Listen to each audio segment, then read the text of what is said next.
Okay, I'm going to be taking you through computer communications. And in this lecture, we're going to look at an introduction to networks and the internet. So, if you have a friend and has not yet logged in, please encourage them to log in so that they can be part of the class. Okay, so our lecture objectives today is to understand, to have a basic understanding of what a network is, and of course also having an introduction to the World Wide Web, have an introduction to the internet, and then how do we use internet to search for information, using it for communication, and opening and using an electronic mail. That's the objective of our class today. Okay, so when we talk about computer networks, we need to understand what a network is first. And when we talk about a network, we're saying it is an interconnection of computing devices in order to share information and resources. So these computing devices have many, like mobile phones, like tabs, computers, and many other computing devices that we can be able to connect to internet and use. So for you to make a network, you must have more than one devices connected together, and they are able to communicate and to share information. That's what we call a network. So if I talk about types of networks, there are majorly three, but of course there are other sub-networks that are there, but these are the major three networks that we can talk about when we're talking about computer networks. Type number one is the wide area network, famously known as WAN, which is a network that helps in the interconnection of computers in a wide geographical area. A computer connection in a wide geographical area, and you have to mark the word geographical because that talks about the physical location of this network. So this network can cover countries, that means can cover hundreds of kilometers, can cover thousands of kilometers, like covering a continent, covering the whole world. That's what we call the wide area network.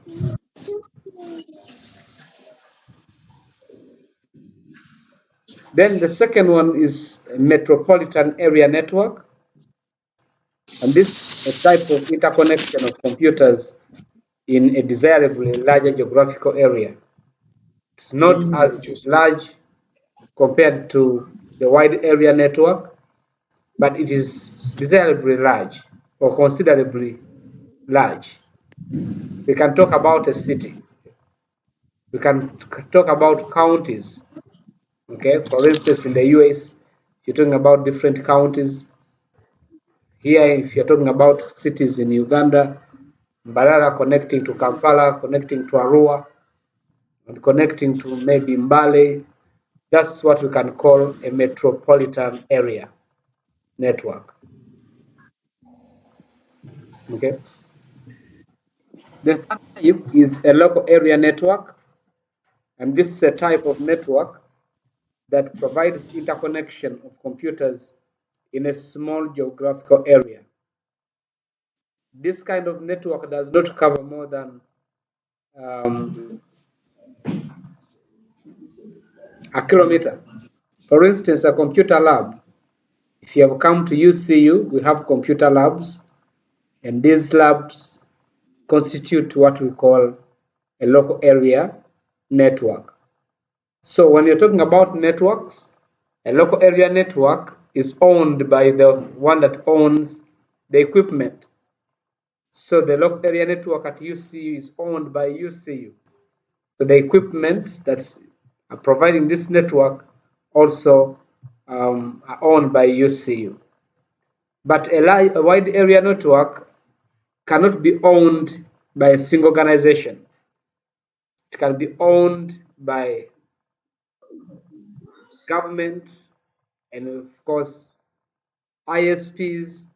ISP I mean internet service providers. Like in Uganda, we have ISPs like Celtel. We have no longer Celtel; it is Airtel. Airtel. Then we have MTN. Now Africell is getting out of the game. I think by now it has closed. Then there are others that provide data majorly and broadband internet, which are not mobile based.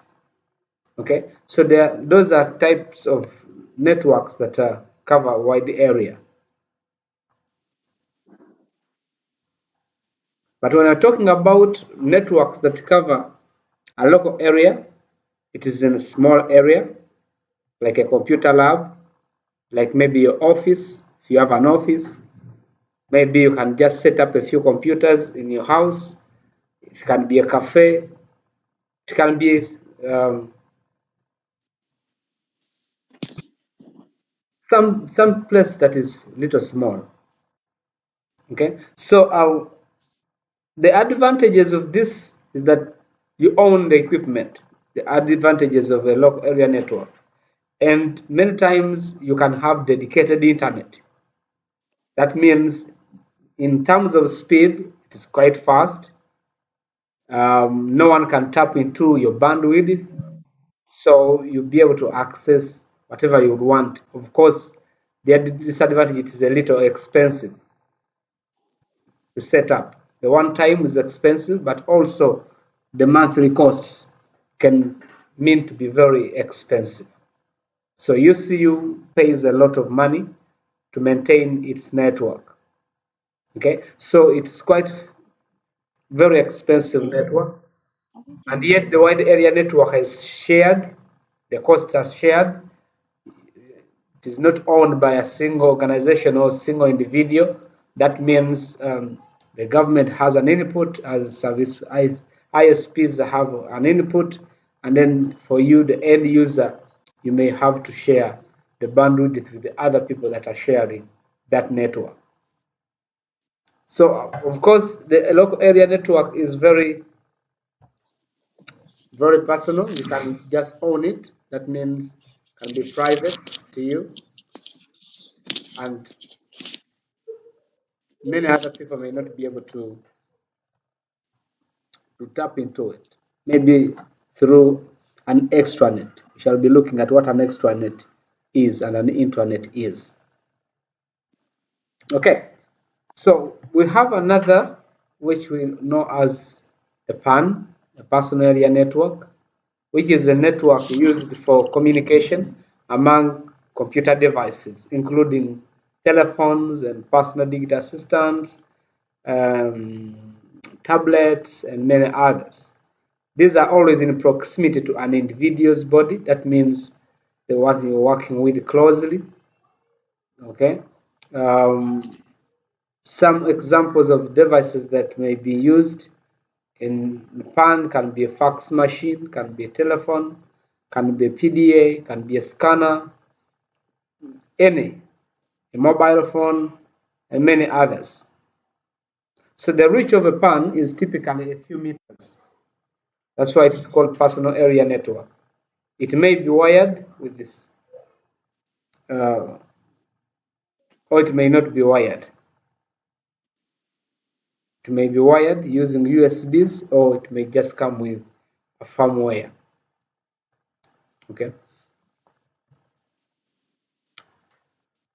So when you talk about the local area network, I said it covers a small or a limited geographical area.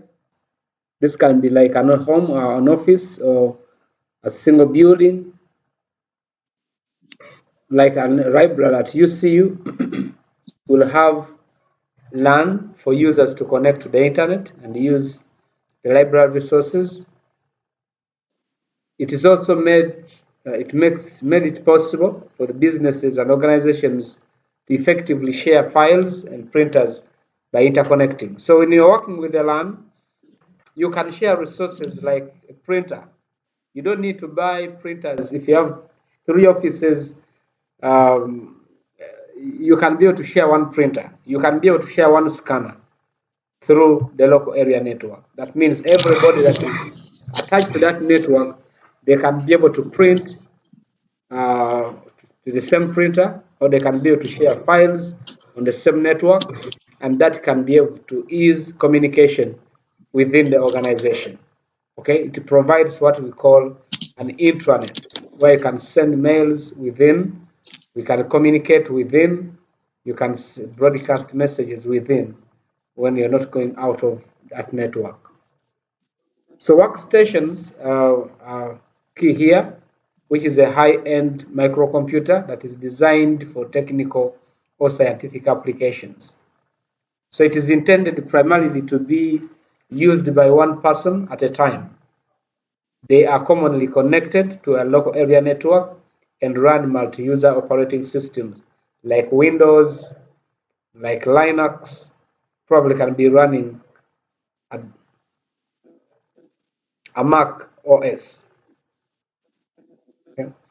So we have what we call terminals, and terminals, these are electronic or mechanical hardware devices that are used to entering data into and displaying data from the computer or a computer system.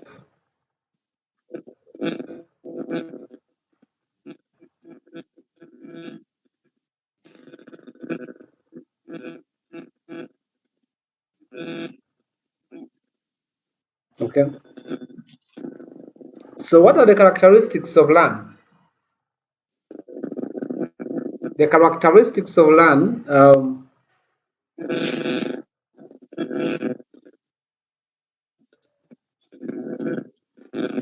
one, they allow communication in a limited geographical area.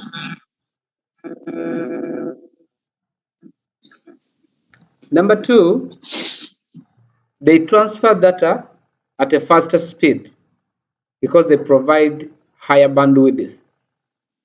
Somebody may ask, what is bandwidth? Bandwidth, I would just explain it using an example of a road. If you are on the highway traveling, we have what we call a double lane and a single lane, okay, or a one-way or something like that. So bandwidth is I can say it is a way that data takes. So the lesser the congestion on this way, the faster your network will be. It is like also on the road. The fewer the cars on the road, you know that there will be no traffic, not too much traffic on the road. So the traffic jam may be eliminated in that sense. So bandwidth is often referred to as that data transfer rate. So the amount of data that can be carried from one point to another in a given period of time. It is usually in a second. So bandwidth is measured in bits per second. Bits per second. Okay, so that means it carries or transfers data as bits per second. And number three, the characteristics in transmission media and resources are managed by the organization that is running that LAN. Those are the characteristics, the major characteristics. There may be many others, but these are the major characteristics of a local area network.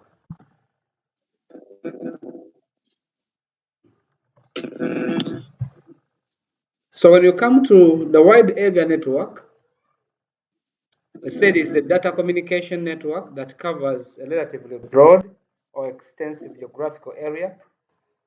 That's to say, one city to another, and maybe a country to another, maybe a continent to another. So the world's most popular one is the internet. We all talk about internet. Internet is a type of wide area network. There are other networks that are in aspect of one, like the demilitarized zone network and many others, the X.X network, which are not familiar to people, but they exist and they are being used. Some are being used by the military around the globe, and many others are used for many other things. But for us, we are so much familiar with the internet because that's what we use often. So one has characteristics also, and these characteristics um, include the following. They allow communications in an unlimited geographical area. The communication is unlimited. You can send an email right now, within 4 or 5 seconds, it is in America. Somebody would have received it right away. Okay, you are able to communicate or make a call, and someone is able to get that call. That's through the network. So you can be able to communicate with somebody out on another continent in a twinkling of an eye. They also connect multiple LANs located in the same or in different cities. If you want to connect LAN of UCU main campus, and then you want to connect LAN UCU Mbale, and then maybe other branches, then you can do what we call uh, connect that through the wide area network. Okay, so they are usually slower, of course, than LAN.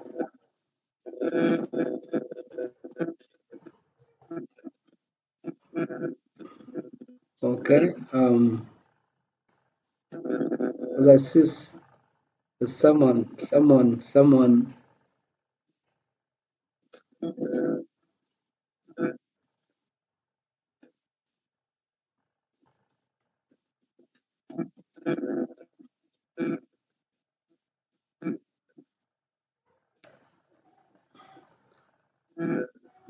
Sophie, can you be able to mute your?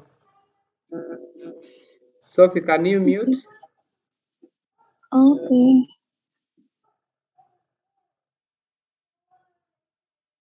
Okay.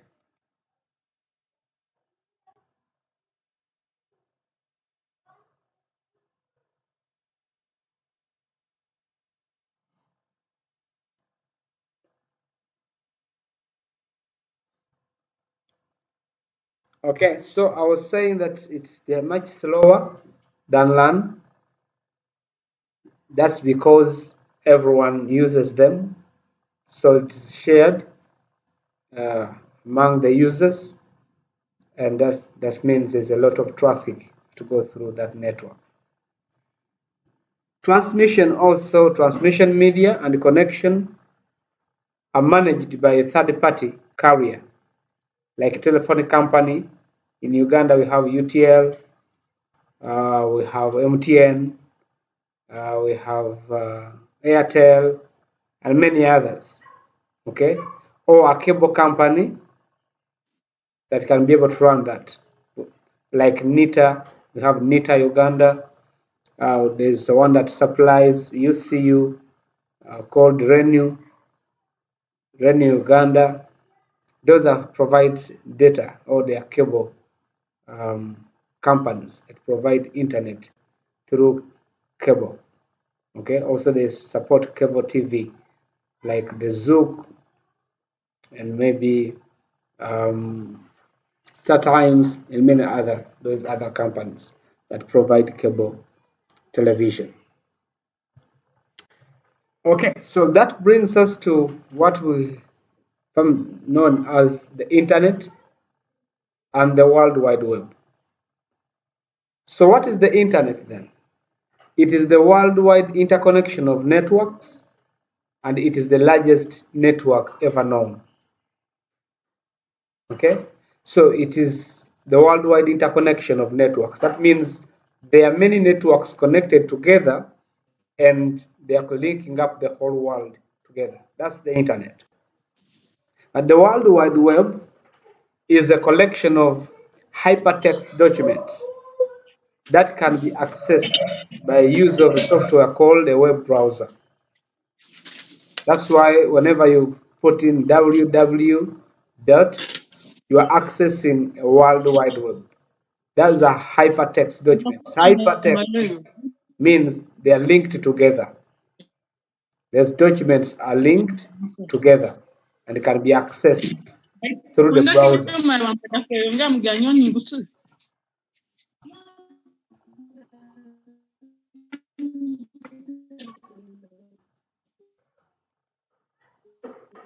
Harriet, can you mute?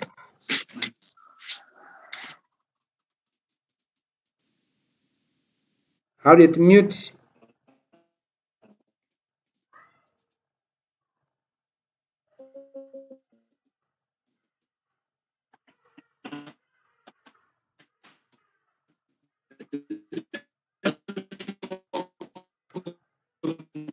Harriet, can you mute? Can you mute?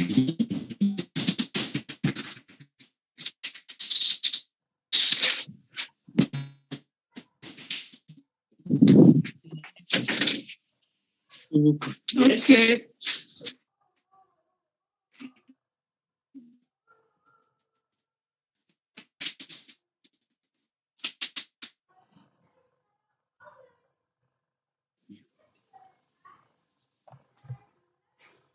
Okay, so I'll say that it's a collection of hypertext documents.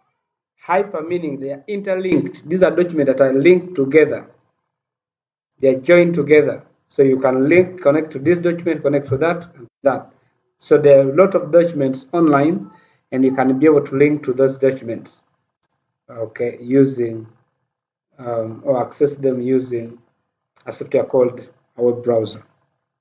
And there are different web browsers that you can use.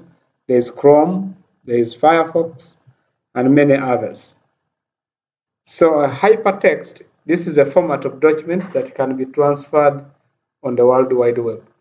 It's a format that allows display of documents that can be supported by the World Wide Web. Those are what we call hypertext documents. So a web browser is an application software that is used to access documents on the World Wide Web, like the Internet Explorer, Mozilla, Firefox. We have Chrome, and many others. A URL in full is called a Uniform Resource Locator or a web address. This is a unique identifier, or it is a unique address that identifies the documents on the World Wide Web.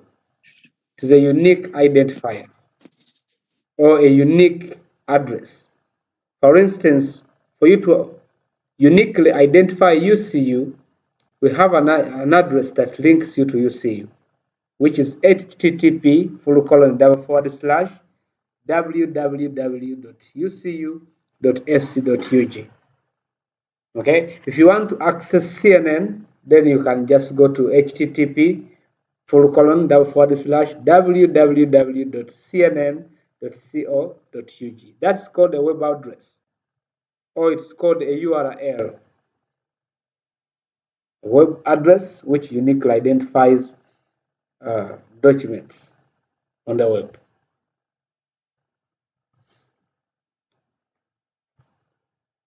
Okay, the internet has many uses, and these are some of the uses that the internet has.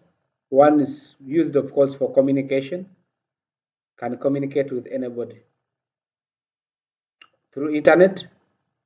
You can find information. That means you can do research. You can read online. There are a lot of things that you can do with the internet. You can publish, supports publishing, publish documents, and then can do commerce.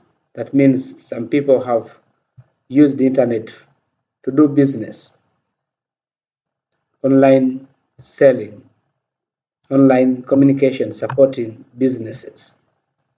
Okay, you can also do online learning, like Moodle. We have Moodle that we use for online learning or e-learning. So the most widely used facilities on the internet include the World Wide Web, electronic mails, news groups, chat rooms, and publishing. Okay, there are many other mostly used facilities, but these are majorly used and oftenly used.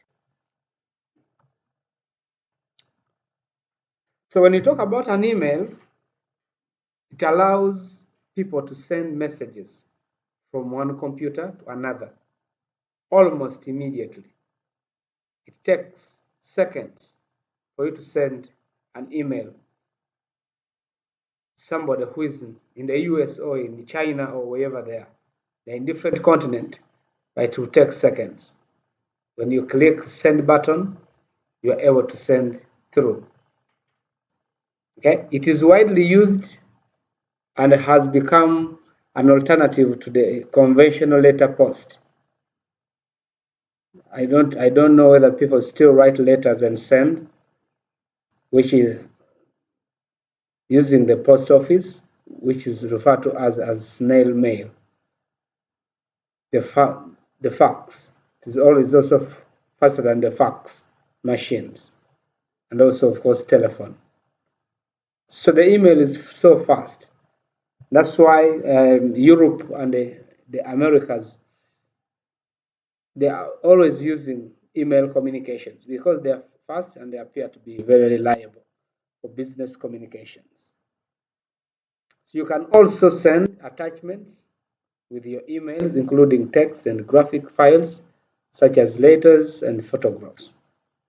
Okay, so you can be able to send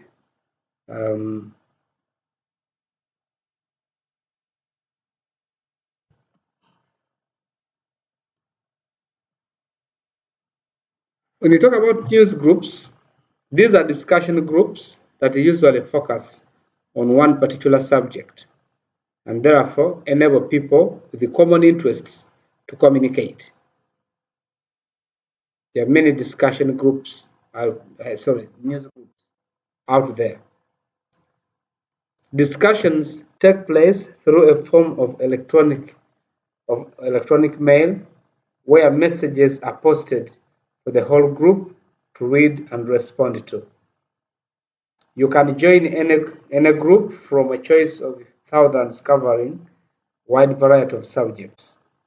Okay, you can just be added to any news group that you would want to be added to, LinkedIn or any other. Okay.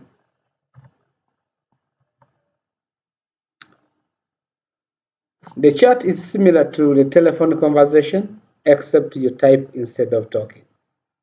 You can hold a conversation with one or more people by typing your messages on the screen, and these appear instantly on the screen of everyone involved, and their replies will automatically appear on your screen.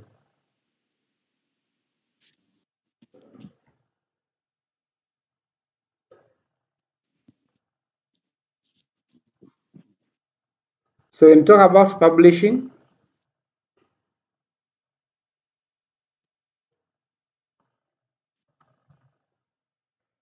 it's not just for organizations only or businesses, it is for anyone. Anyone can create their own websites, they can create their blogs or web blogs, they can publish their files on the World Wide Web. So you can have your own blog online. You can publish anything you'd want to publish. Okay, of course there are rules and standards that monitor and govern the use of the internet, but anybody has a right to publish their thoughts, whatever they think that will be helpful to the world to hear and listen. So there are other terminologies that we would want to understand, and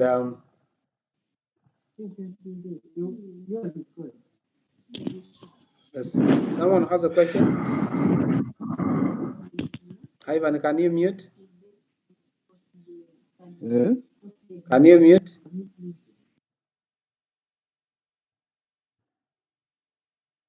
Okay. So every website has its own unique address, which we said earlier, called the URL. If you want to visit that website, you need to type its address in the address bar of your browser, probably something like http://www.logintolearn.com. Okay. So each URL is divided into 4 sections. You look at a URL here. It is divided into 4 sections. One is the http://. That's a section, or it is a short for hypertext transfer protocol. This is a protocol that helps to transfer files on the web. Okay, it is a short for hypertext transfer protocol, and it means that the file is a web page. The file you're working on is a web page. So it is a protocol that helps in transmitting or transferring files on the web. You do not need to type this part, as it will automatically be inserted by your browser. Okay, so you don't need to type http:// if you're searching for UCU. You just need to get ucu.ac.ug, and that will be it. Okay, then we have another part is the www. This denotes the World Wide Web. So that means the documents that are going to or that are running on the World Wide Web. If you're looking at BBC, BBC indicates the company name. .co shows the type of organization. Is it a company or it is an academic? For UCU, it is, if we had just demonstrated that, if you come to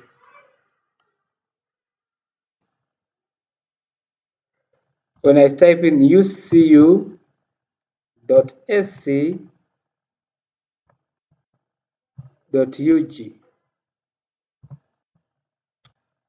I don't need to type the HTTP. When I do that, it will automatically add HTTP. So when I click here, the HTTP will add, and it will add S also, HTTPS. That means that this is secure protocol. Okay, so you can have something like that. So for this, you're saying that this is a protocol that is going to allow the transfer of files. And then we have the next one is the name of the company. This is the name of the company, organization. And then .sc denotes whether it is a company or it is an academic. UCU is an academic institution. So that's why it's .sc. And then .ug denotes the country in which it is situated. UCU is in Uganda, so that's why it has the .ug.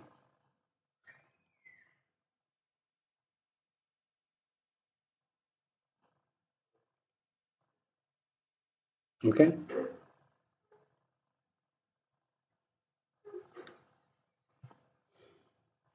So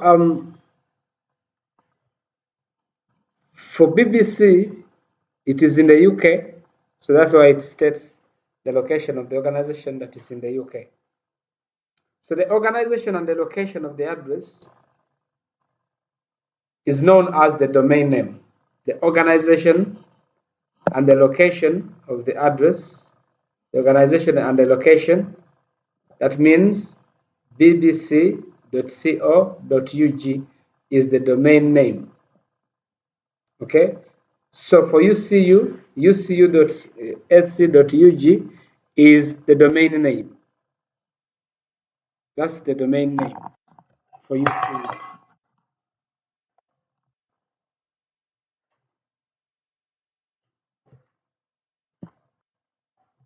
Okay, so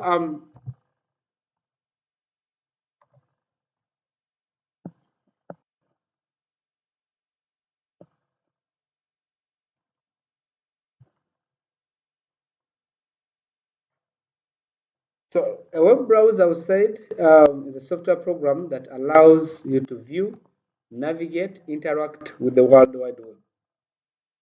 And one of the most commonly used web browser is the Internet Explorer.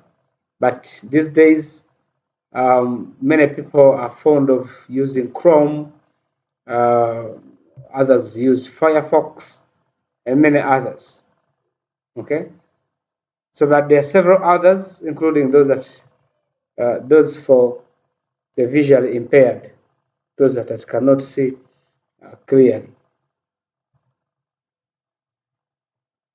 So the web address or URL consists of three parts, as I said: HTTP,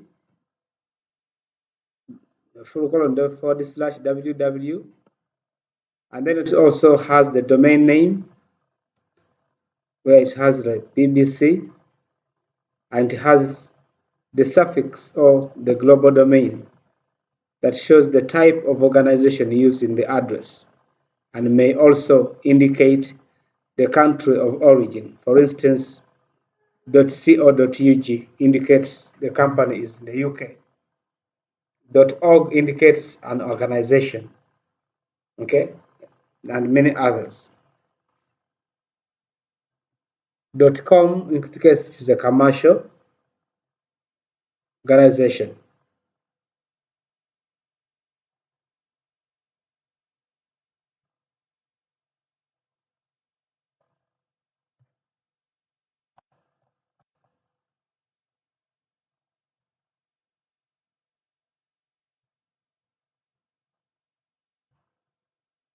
Okay, when we're using the internet,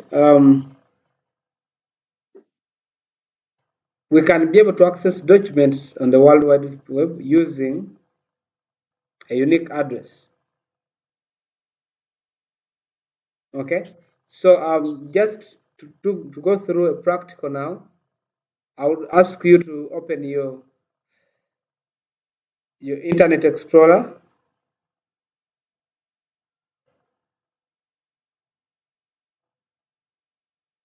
Just on your computer right now, open your Internet Explorer. If you don't have it, open another web browser that you have, like Chrome. You enter that address in the address bar. Try to navigate around the page. I think can someone show us their screen? I can first unshare my screen, and someone should share with us their screen.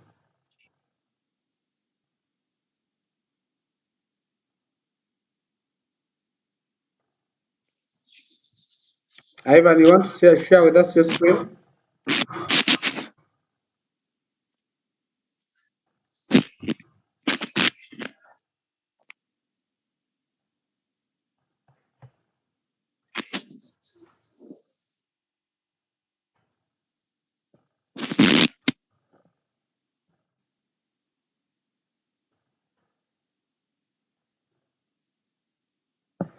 Who is sharing their screen?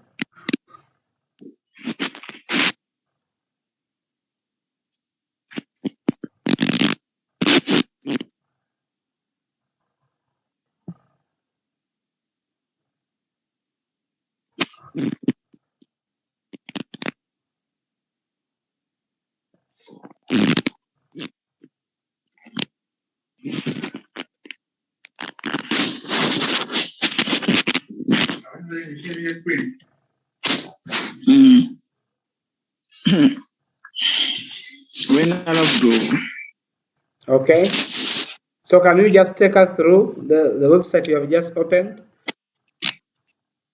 Can everybody else access that?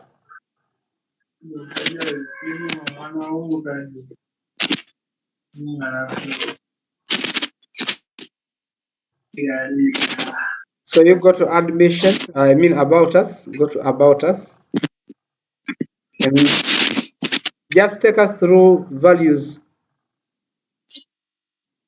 and identity. So you can be able to learn about UCU, what UCU values, what is their mission, what is their vision, okay, right from the website there. But when you when you click on that, you'll realize that you have another menu on the right that can give you a quick access the lists. So you can be able to access any other link. So when you click on another link, you click on the history.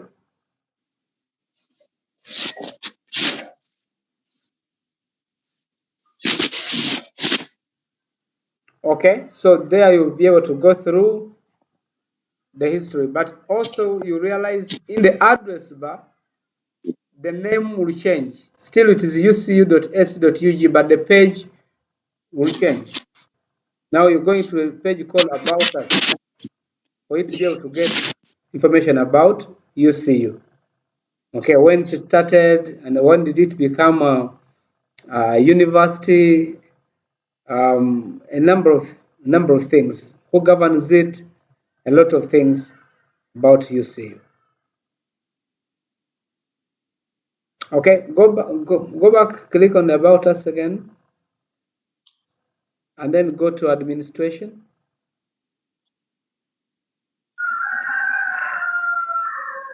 So when you scroll, you look at the administration of UCU. We have the Chancellor, who is always the Archbishop of Uganda, of the Church of Uganda. The Vice Chancellor is there, Associate Professor Aaron Mushenjezi. And then when you come down, when you scroll down, okay, that's yes, I'm working on you. Don't worry. Yeah. That person who is working on someone should.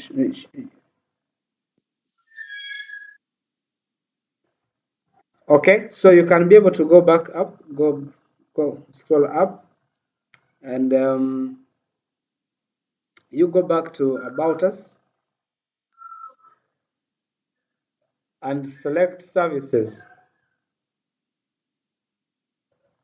So you have ICT Services. You go back, Services, select ICT Services.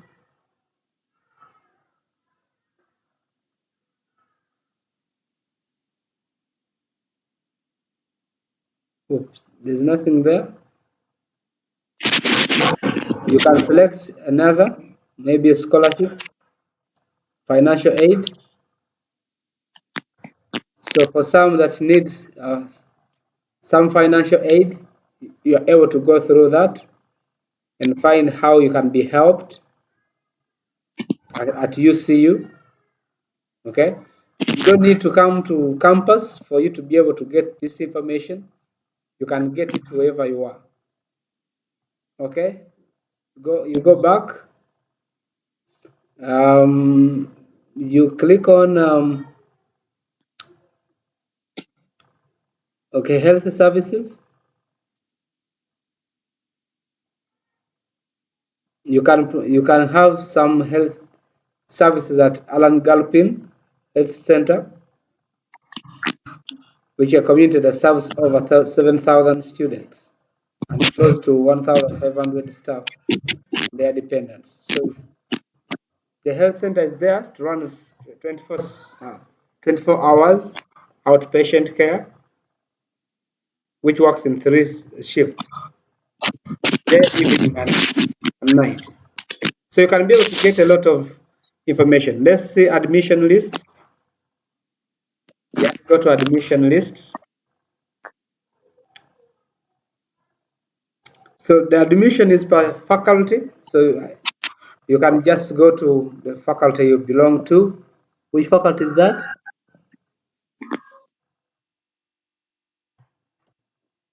The faculty you belong to is the Faculty of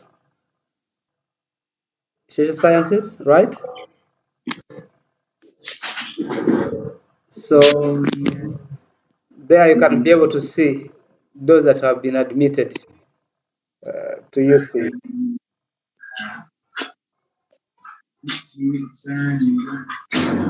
And that is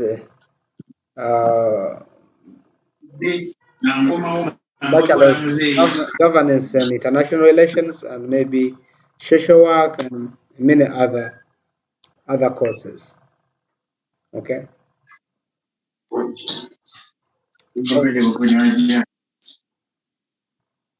Okay, so you can look at also the research center. Just go to the research center. In the research center, there are publications. People who can do publications, Sustainable Development Center, Africa Policy Center, and their Research Ethics Committee. Okay, these are all about UCU. When you come to scholarships, go to scholarships. You can have donors and partners. Just click on that. So probably it is not active yet. That isn't active. Okay, current students. So you can select the programs, the undergraduate programs. We have postgrad. So the students that we have, the current students, we have the different programs that these students are doing per faculty. Can be able to go through and through and through. Okay, you can also be able to type in, just type in alpha.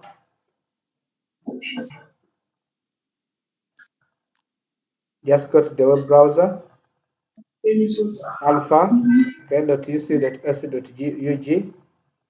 That's the that's the management information system that we have at UCU, where all your marks and all other things are. Your marks, education. Okay, so you are able to search through what you would want. Probably just log in. Are you able to log in to your account?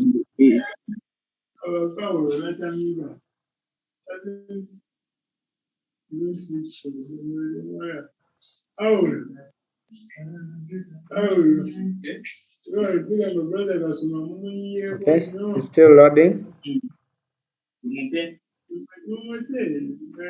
Okay, you just go to my courses alone. You just check there. But anybody now is able to log into that. Just go to my courses. Click on my courses and curriculum. So you're able to see your courses that you're doing. And when you scroll down, you'll be able to see the year, the semester, and the marks. We have the coursework and the exam.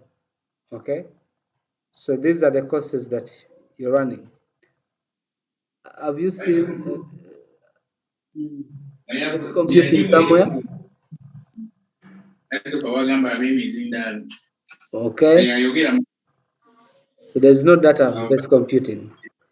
It's because I have not done anything. I've not given you any assignment. I've not uploaded, so you cannot be able to access any information on that. Okay, so you can be able to use internet to do whatever you would want to do. Okay, you can unshare the screen. Thank you so much.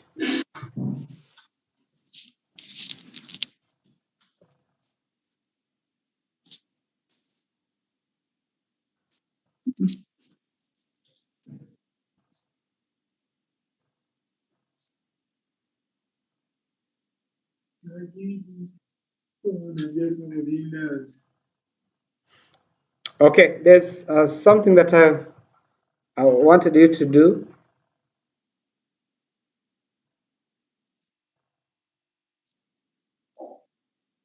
You can be able to check your home page by going to tools and select internet options. Okay, I think you can just share screen and do that.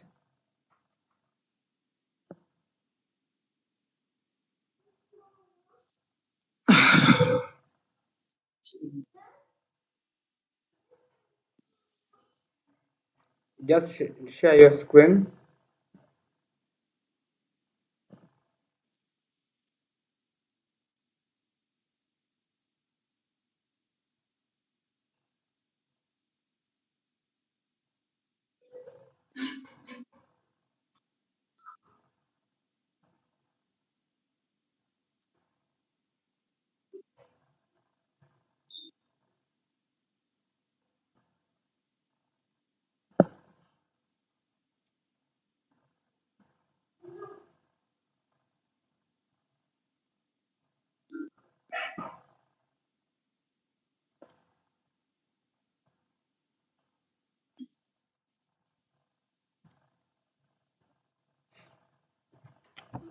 Okay, so what you need to do is go to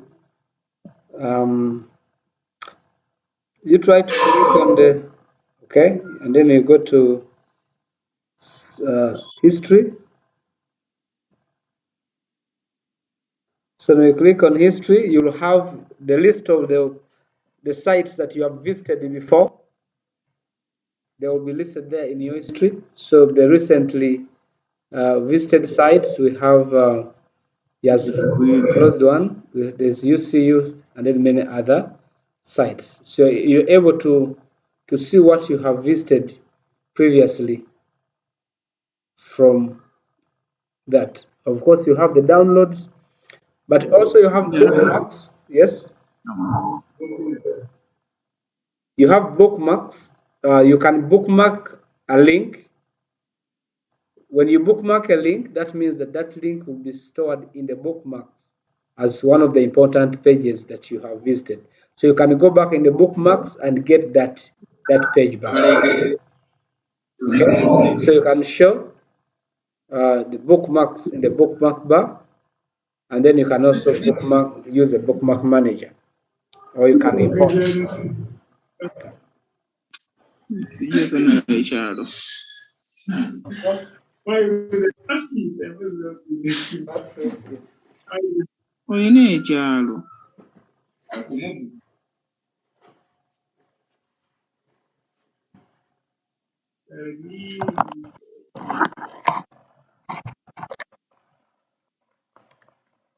Okay, so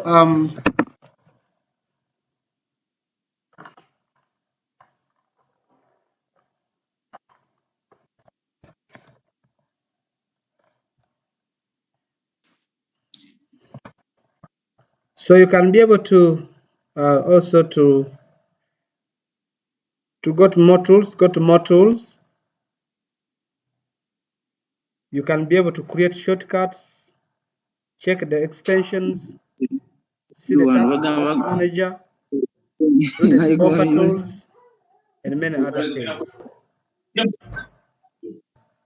Okay, so when you go to settings, just click settings. In settings, you are able to see your settings, your Chrome settings, and other things. So you can unshare now, and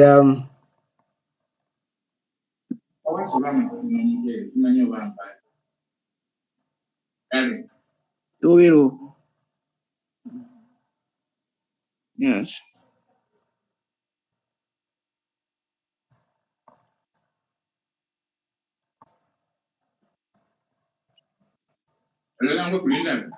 Okay, so right Yes, now, kano katono. every one of us, I would want you to read about this in the next 30 minutes.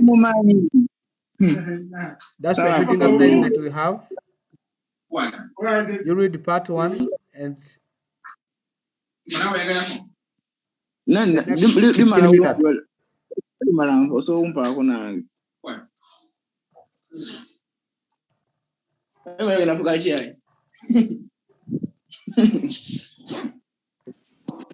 Timothy, mute. Yes, I want to say something.